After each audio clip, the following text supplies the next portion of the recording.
Selam aleikum, hoxh, a është e vërtet që në shtëpi nuk bën të rrim vet ose më saktë nuk bën të flajm vet? Wa aleikum salam wa rahmatullah.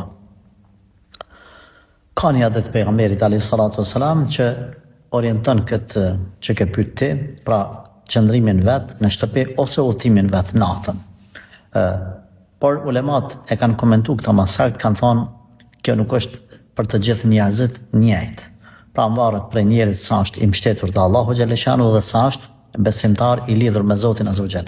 Besimtari i cili kryen obligimet e Allahut, ka një personalitet të fuqishëm, ka një iman dhe një mbështetje, një tawakkul te Allahu xhaleshanu të saktë, inshallah taala nuk ka problem kjo gjë.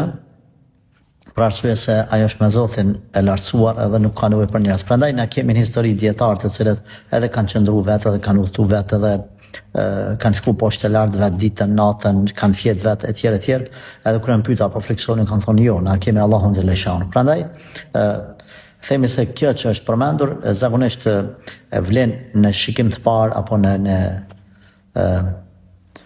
esencë për ata njerëz të cilët kanë probleme me mbështetjen e Allahut azza wajal, kanë probleme me personalitetin, por nëse dikush ndjehet i friksuar, nuk i vëm faj për arsye se nuk mund me thonë që detyrimisht është frikacak.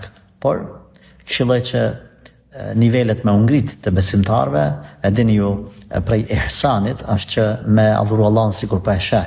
Për arsye se edhe pse ti nuk e sheh, ty të sheh, pra kjo është një nivel i lartë ku besimtari gjithmonë është afër me Zotin Azza wa Jall. Unë këshilloj që me ngrit nga këto nivele të kësaj natyre, me ngrit në nivele më të larta.